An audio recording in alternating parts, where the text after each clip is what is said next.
Imagine standing in a garden that feels less like a backyard and more like a riot. You look up, and 50 feet above you, there are coconuts and jackfruit blocking out the sun. Look down, and you're stepping over ginger roots and turmeric leaves. In the middle distance, there are vines strangling, well, not strangling, maybe hugging nutmeg trees. It smells like wet earth, rotting leaves, and cinnamon.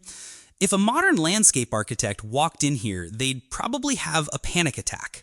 They'd see chaos, they'd see a mess that needs weeding. But if you ask a biologist, or better yet, a historian from Sri Lanka, they'll tell you that you are looking at one of the most sophisticated agricultural machines ever invented. And the crazy part? It's been running almost unchanged for 2,000 years. Today, we are walking into the Kandyan home gardens of Sri Lanka. We're asking, can a forest in your backyard actually save the planet? Or is it just a nice idea that can't feed a modern world? It is definitely not just a nice idea. In fact, calling it a garden is almost a disservice. It's a bit of a linguistic trap. When we hear garden in the West, we think of petunias in a row or maybe a raised bed with some tomatoes. Right, something you do on the weekend. Exactly. But in the central highlands of Sri Lanka, specifically around Kandy, these gardens are actually complex agroforestry systems. The technical term often used by researchers is the Kandyan forest garden. And that distinction matters because structurally they aren't farms. They are mimics of the natural rainforest. Mimics in what way? Because usually agriculture is about conquering nature, not copying it. You cleared a forest to plant the corn. That's the European or colonial model, which we can touch on later. But the Kandyan system operates on the principle of vertical stacking. If you walk into a natural tropical rainforest, you don't just see trees on a flat plain, you see layers. You have the emergent canopy, the subcanopy, the shrub layer, and the herbaceous layer on the ground. The Kandyan farmers, going back centuries, essentially looked at that structure and said, okay, nature is efficient. Let's just swap out the wild species for useful ones, but keep the architecture. So it's a farm designed by an architect who hates empty space. It's an architecture of density. Research from the University of Peradeniya, which has done extensive work on this, shows that these gardens can have 3 to 5 distinct vertical strata. So at the very top, you might have coconut palms or massive timber trees like mahogany. Right below that, you've got your fruit crops, jackfruit, breadfruit, maybe avocado. Below that, in the shade, you have the spice layer, cloves, nutmeg. And then climbing up the trunks of the other trees, you have pepper vines. Finally, on the forest floor, you're growing yams, ginger, and turmeric. Wait, so the pepper plant uses the nutmeg tree as a trellis? Sometimes. Or they use a tree called Gliricidia, which is a nitrogen fixer. So the trellis is actually feeding the soil for the vine. It's this incredibly tight biological integration. And because it's so dense, we're talking about hundreds of individual plants packed into a single hectare. It creates this high biodiversity hotspot that functions almost exactly like a wild forest. I want to get into the mechanics of that, but I'm stuck on the history you mentioned. You said this is 2,000 years old? That seems like a long time for a farming system to stay relevant. It is. Historical records suggest these systems, or versions of them, have existed since the Anuradhapurna period, but they really crystallized during the Kandyan kingdom era, roughly from the 15th to the 19th century. And you have to understand the geography to understand why. The kingdom of Kandy was in the central mountains. It's steep, wet, and rugged. Not exactly the Great Plains of America.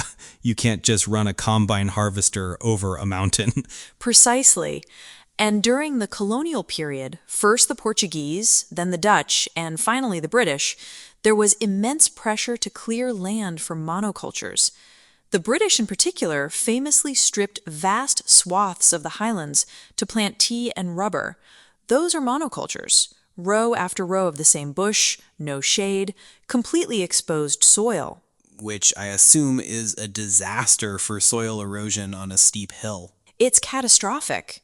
But the Kandyan villagers resisted that model on their own homesteads. They kept these forced gardens, and historically, this was a form of resistance. The British actually had laws, like the Wastelands Ordinance, that tried to claim uncultivated land for the crown. And because these gardens looked like wild forests to the British eye, messy, unorganized, they were often at risk of being seized. The villagers had to prove that this chaotic jungle was actually a carefully managed pantry. That's fascinating. The aesthetic of clean agriculture was actually a political weapon.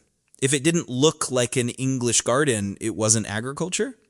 And that bias still exists today, which is something we should talk about. But yes, the resilience of this system is why it's still here. It survived colonialism, it survived the Green Revolution, and it's surviving modernization. Let's talk about that high biodiversity label. A lot of organic farms claim to be biodiverse because they rotate 3 crops, but we're talking about a different scale here, right? Completely different. A study published in Agroforestry Systems noted that you can find over 100 plant species in a single home garden. That is not normal for agriculture. That is nature-level diversity. But it's not just plants. Because these gardens maintain a canopy cover, often 50 to 70% shade, they act as corridors for wildlife. You have endemic birds, butterflies, and small mammals moving through these gardens as if they were protected reserves. So if you're a giant squirrel or a hornbill, you don't look down and say, oh, that's a farm, I can't go there. To them, it's just forest. It connects the fragmented patches of actual wilderness. Researchers have found that the soil fauna, the worms, the beetles, the microscopic life in these gardens is comparable to pristine rainforests. This is crucial because soil health is the bank account of any agricultural system. In a tea plantation, you're constantly withdrawing from that account and paying it back with chemical fertilizers. In a Kandyan home garden, the continuous leaf drop from the canopy layer is constantly making deposits. It's self-regenerating. Okay, but here is where I have to play the cynic. This sounds like paradise. Birds singing, nutmeg growing, soil regenerating. But these are small plots, right? We're talking about families owning maybe an acre or 2. Can you actually make a living off this? Or is this just subsistence farming that keeps people in poverty? That is the critical question. The average size is indeed small, often around 0.4 hectares, which is basically an acre. If you were growing just rice or just tea on 1 acre, you would starve. But the economic magic of the Kandyan system is the diversity of income streams. It's a hedge fund. A biological hedge fund. Explain that. Okay, so let's say the global price of pepper crashes, which happens. If you are a monoculture pepper farmer, you are bankrupt. But if you own a Kandyan garden, you still have your cloves, you have your nutmeg, you have your bananas, and you have your timber. The timber is particularly interesting. It acts as a long-term savings bond. A family might plant a mahogany tree when a child is born and harvest it 20 years later to pay for their wedding or university. So it's cash flow management. You have daily crops like eggs or vegetables, seasonal cash crops like clothes, and long-term assets like timber. Exactly. And let's not forget the spices. Sri Lankan cinnamon and cloves are high-value export commodities. This isn't just subsistence food for the table. These are cash crops for the global market. However, you are right to point out the limitations. It is not an easy path to wealth. It provides stability and food security, but it doesn't necessarily produce massive profits. And I'd imagine labor is an issue. If you have 100 different species, you can't just drive a tractor through. You have to hand pick the cloves, then hand harvest the yams. It sounds exhausting. It is labor intensive, and that is currently the biggest threat to the system. The younger generation in Kandy, like young people everywhere, is moving to cities. They want office jobs, not to be climbing tall areca nut trees in the rain. There's a real labor shortage, and when the labor disappears, the gardens start to degrade. What happens when they degrade? Do they just turn back into wild forest? Ironically, no. When the labor leaves, the land often gets sold for real estate. Kandy is urbanizing rapidly. We're seeing these ancient, complex gardens being chopped up into tiny square plots for concrete houses.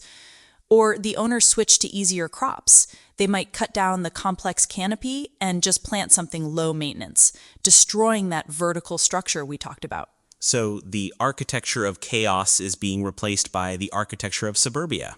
Yes, and fragmentation is the other killer. If a father has 1 hectare and 3 children, he divides it into 3. Now each kid has 1/3 of a hectare. That's too small to maintain the full ecological cycle. You lose the canopy trees because they take up too much space on a tiny lot. I read something interesting about the human-wildlife conflict too. You mentioned the gardens are great for animals, but if I'm a farmer and a troop of monkeys comes through, that biodiversity sounds like a liability. It's a massive liability. In fact, recent surveys with Kandyan farmers list crop rating by toque macaques, which are the local monkeys, and wild boars, as one of their top stressors. The monkeys are smart. They know exactly when the fruit is ripe. So you have this tension where the garden is successful ecologically because it supports wildlife, but that success directly hurts the farmer's wallet. It's a very difficult balance to strike. It seems like we're at a turning point for this system.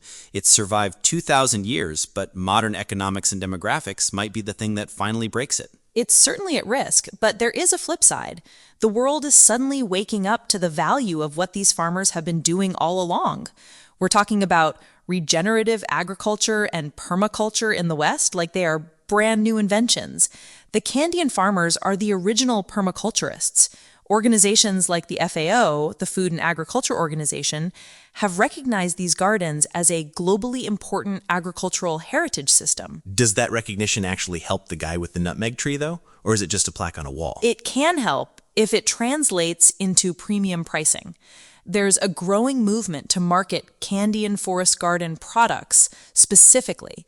So instead of just buying generic black pepper, you buy pepper that was grown in a high biodiversity, carbon sequestering forest garden. Consumers in Europe and the US are willing to pay more for that story. That makes sense. You're monetizing the ecosystem services, not just the spice. Exactly. And ecologically, we need these systems to survive. Sri Lanka is an island nation highly vulnerable to climate change. Floods, landslides, changing rainfall patterns. These gardens are the best defense the region has. Their root systems hold the mountains together during monsoons. Their canopy cools the ambient temperature. If we lose the Kandyan gardens, we don't just lose some nutmeg. We lose the ecological stability of the entire Central Highlands.